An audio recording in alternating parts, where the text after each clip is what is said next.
여러분 안녕하십니까. 윤석열 대통령과 한동훈 국민의힘 비상대책위원장이 엿새 만에 다시 만났습니다.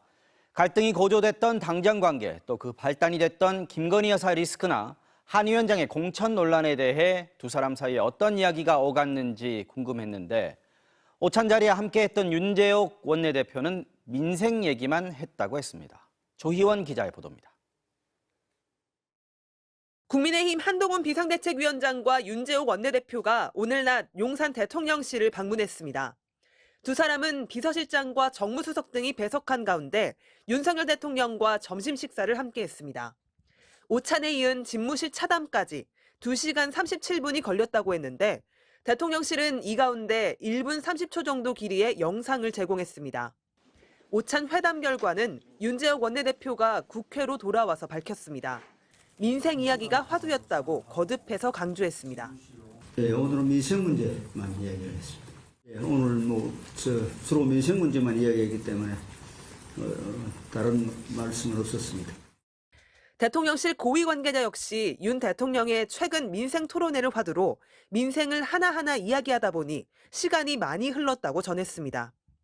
최근 양측의 갈등이 극한 상황까지 치달았다가 봉합 국면에 이르렀지만 당정 관계에 대한 언급은 없었다고 했습니다.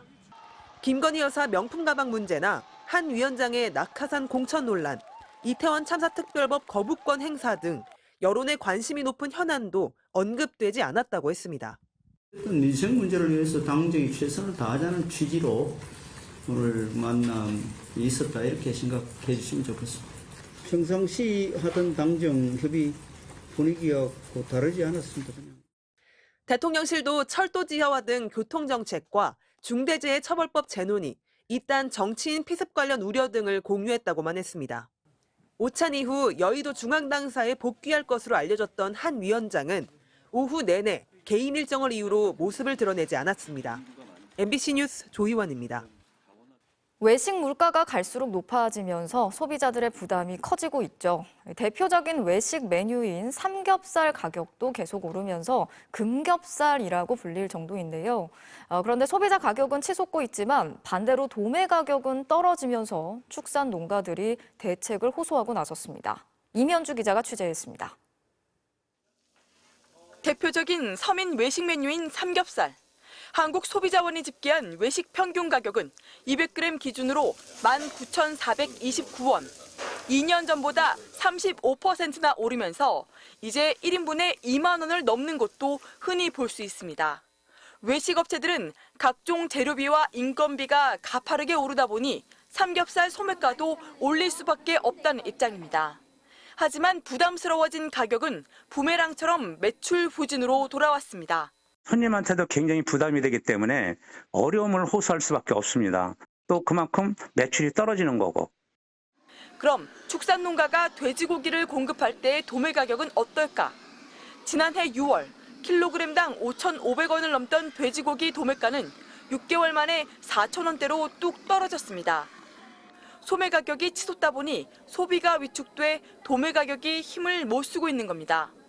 반면 우크라이나 전쟁 등으로 국제 곡물 가격이 70%나 뛰면서 사료값과 고금리에 축산농가의 부담은 커지고 있습니다. 사료 원인이 제일 크고 두 번째로는 아시다시피 전기요금이나 인건비나 자재비나 모든 물가가 상승돼 있기 때문에 거기에 플러스 알파까지 돼서 사실 농장이 되게 어려운 거죠. 한돈협회는 소비자 가격은 비싸지만 산지 도매 가격은 생산 비용에도 못 미치는 경우가 많다면서 작년 기준 한돈 농가 4천여 곳의 누적 적자는 한 곳당 1억 4천여만 원에 달한다고 밝혔습니다. 보다 못한 축산농가들은 사료비 부담이라도 덜어달라며 정책 지원을 호소하고 나섰고 정부는 농가 의견을 들은 뒤 필요한 대책을 마련하겠다고 밝혔습니다. MBC 뉴스 이면주입니다. 코로나19 감염자가 또다시 증가하면서 심상치 않은 유행 상황을 보이고 있습니다. 미국과 일본 등에서 다시 확산이 되고 있는데 우리나라에서도 고령층을 중심으로 증가세를 보이고 있습니다. 특히 설 연휴를 앞두고 있는 만큼 방역당국은 고위험군을 중심으로 백신 접종이 필요하다고 당부했습니다. 박소희 기자가 전하겠습니다. 주사 맞으시고 난 다음에 밖에서 15분 정도 앉아 계시고요. 올해 73살인 정화자 씨가 코로나19 백신 주사를 맞았습니다. 이번이 4번째 접종입니다. 이게 나이도 있고 고혈압도 있고 맞고 나니까 홀가분하죠. 정 씨가 백신을 맞은 건 최근 들어 코로나19 유행이 심상치 않기 때문입니다. 1월 셋째 주 코로나19 신규 양성자 수는 5,383명. 전주보다 7% 늘어났습니다. 지난 3개월 동안 코로나19 양성자 수를 보면 12월 셋째 주에 4,600여 명으로 최저점을 찍은 뒤 다시 증가세를 보이고 있습니다. 코로나19 입원 환자도 전체 급성 호흡기 감염증 환자 가운데 가장 많아 31%를 차지했습니다. 무엇보다 지난해 12월 31%대를 기록하던 60세 이상 양성자 비율은 이달 들어 2주 연속 34%대로 올라갔습니다. 처음에 코로나라고 생각을 안 했어요. 근데 4, 5일을 먹도록 증상이 좋아지지가 않더라고요. 그러면서 너무 힘들었어요. 전문가들은 숨은 감염자가 더 많을 것으로 추정합니다. 질병청이 조사한 하수 속 코로나19 바이러스 농도가 지난해 여름보다 4배나 높았기 때문입니다. 최근 미국과 일본, 유럽에서 확산세를 보이고 있는 코로나19 변이 JN1이 국내에서도 확산 중인 것도 변수입니다. 방역당국은 사람들의 대규모 이동과 만남이 잦아지는 설 연휴를 앞두고 고위험군을 대상으로 집중 접종 기간을 운영하며 접종을 독려하고 있습니다. 부스터를 하면 되게 일주일 정도면 대부분 면역 회복이 되거든요. 그래서 지금이라도 접종을 하면 도움이 될 수 있죠. 질병청은 특히 새로운 변이에 대응하기 위한 개량 백신이 지난해 하반기 국내에 도입됐다며 적극적으로 백신을 맞아달라고 당부했습니다. MBC 뉴스 박수입니다. 북한이 어제 신형 순항미사일 불화살을 발사했는데요. 이 미사일을 쏜 곳이 이번엔 지상이 아닌 바닷속 잠수함이었다고 오늘 밝혔습니다. 우리 군은 북한 발표에 과장이 있다고 보고 실제 미사일 발사 장소와 비행 거리, 핵무기 탑재 능력 등을 분석하고 있습니다. 신수아 기자입니다. 북한이 오늘 공개한 사진입니다. 바다 한가운데서 회색 연기와 함께 미사일이 하늘로 비스듬히 솟구칩니다. 북한이 개발 중이라는 신형 순항미사일 불화살 3해-31입니다. 북한은 잠수함에서 발사한 미사일이 2시간가량을 날아 표적에 명중했다고 밝혔습니다. 순항미사일들은 7,421초, 7,445초간 동해 상공에서 비행하여 선목표를 명중 타격했습니다.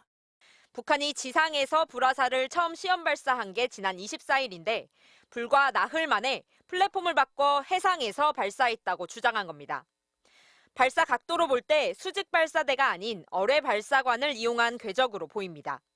지난해 9월 진수한 신형 김근욱 영웅함에서 발사됐다면 기술적으로 보다 진전됐다고 평가할 수 있지만 우리 군 당국은 그럴 가능성이 크지 않다고 보고 있습니다.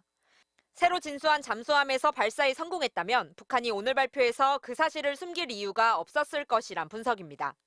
게다가 비행 시간조차도 과장했을 가능성이 높다고 밝혔습니다. 동일한 미사일도 어디에서 쏘느냐에 따라서 상당한 기술적 보완이나 발전이 있어야 됩니다. 그렇게 짧은 기간에 발사 플랫폼을 바꿨다는 것은 과장 가능성에서도. 순항미사일 발사는 유엔 안보리 제재 위반이 아니지만 북한의 주장대로 소형 핵탄두를 장착할 수 있다면 이야기가 달라집니다. 저고도로 비행하는 데다 자유자재로 경로를 바꿀 수 있어 우리 방어망이 순식간에 무력화될 수 있습니다. 김정은 위원장이 해군의 핵무장화를 강조하는 것도 해군력에서의 열세를 핵으로 뒤집겠다는 전략으로 풀이됩니다. 한미 정보당국이 북한의 주장대로 수중 잠수함에서 미사일을 쏜 게 맞는지 분석 중인 가운데 일본 정부는 불화살에 소형 핵무기 탑재가 가능할지는 조금 더 분석이 필요하다고 밝혔습니다. MBC 뉴스 신수아입니다. 프로야구 현직 감독이 개인 비리로 구속의 기로에서는 사상 초유의 일이 벌어졌습니다. 구단의 한 후원 업체로부터 억대 금품을 받은 혐의로 기아의 김종국 감독, 그리고 지난해 해임된 장정석 전 단장에게 구속영장이 청구됐습니다. 이명루 기자가 취재했습니다. 서울중앙지검은 프로야구 기아의 김종국 감독과 지난해 해임된 장정석 전 단장에 대해 지난 24일 구속영장을 청구했다고 밝혔습니다. 수사는 지난해 3월 선수에게 뒷돈을 요구한 사실이 밝혀져 해임된 장정석 기아 전 단장을 조사하는 과정에서 새로운 혐의가 포착되며 시작됐습니다. 그리고 여기에 김종국 감독도 연루된 겁니다. 김 감독은 구단 공식 후원사인 커피업체로부터 여러 차례에 걸쳐 억대의 금품을 받았고 장 전 단장도 수천만 원을 받은 것으로 조사돼 배임수재 혐의가 적용됐습니다. 해당 업체는 장 단장 부임 이후인 지난 2022년부터 후원 협약을 맺었고 선수단 유니폼과 구장 펜스 광고 등 주요 광고를 진행하고 있습니다. 이틀 전 구단과의 면담 과정에서 결백을 주장했던 김 감독은 영장 청구 사실은 알리지 않은 것으로 전해졌습니다. 어제 김 감독의 직무를 정지한 기아 구단은 오늘 김 감독과 계약을 해지하고 공식 사과문을 발표했습니다. 지난해 개막 직전 단장 해임에 이어 2년 연속 악재를 맞게 된 기아는 전지 훈련을 떠나는 출국장에서 수석 코치가 대신 사과의 말을 전했습니다. 같은 팀원으로서 죄송하게 생각하고요. 한 번 더 생각하는 그런 사람이 되도록 하겠습니다. 죄송합니다. 지난해 선수들의 연이은 일탈에 새해 벽두부터 감독의 개인 비리까지 불거지자 다른 야구인들도 고개를 숙였습니다. 야구 팬 여러분들께 죄송하다는 말씀을 드려야 될 것 같고요. 프로야구 선수라는 이 마음을 가슴 속에 항상 새겨두고 시즌 끝마칠 때까지 야구에 전념해 주셨으면 좋겠습니다. 김종국 감독과 장정석 전 단장의 구속 여부는 내일 구속 전 피의자 신문에서 결정됩니다. MBC 뉴스 이명노입니다.